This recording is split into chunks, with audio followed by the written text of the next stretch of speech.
জঙ্গলে একটি ছেলে ও তার পোষা কুকুর সারাদিন খেলতে খেলতে কখন যে সন্ধে নেমে এসেছে রাহুল নিজেও বুঝতে পারেনি। তার পাশে ছিল তার পোষা কুকুর টমি। চারদিকের গাছগুলো ধীরে ধীরে অচেনা লাগতে শুরু করল। যে পথে তারা এসেছিল সেই পথ আর খুঁজে পাওয়া যাচ্ছিল না। রাহুল ভয়ে কাঁপতে কাঁপতে বলল, টমি, আমরা হারিয়ে গেছি, তাই না? টমি নিচু গলায় শব্দ করে, যেন সেও বিপদ বুঝতে পেরেছে। সূর্য ডুবে যেতেই জঙ্গল অন্ধকারে ঢেকে গেল। বাতাসে পাতার খসখস শব্দ, দূরে অজানা প্রাণীর ডাক, সবকিছু মিলিয়ে ভয় আরও বেড়ে গেল।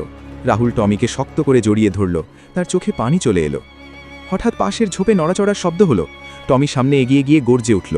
রাহুল বুঝতে পারল টমি তাকে রক্ষা করার চেষ্টা করছে। ভয়ের মাঝেও তার মনে একটু সাহস এলো। রাহুল কাপা কণ্ঠে বলল, ভয় নেই টমি, আমরা একসাথে আছি। টমি যেন কথাটা বুঝতে পেরে রাহুলের পাশে এসে দাঁড়ালো। কিছুক্ষণ পর দূরে হালকা আলো দেখা গেল, হয়তো কোনো গ্রামের আলো। সেই আলো দেখে রাহুলের মনে নতুন আশা জাগল। টমি লেজ নাড়তে নাড়তে সামনে এগিয়ে চলল, আর রাহুল তার পিছু নিল। অন্ধকার জঙ্গলের মাঝেও তাদের বন্ধুত্বই হয়ে উঠল সবচেয়ে বড় সাহস।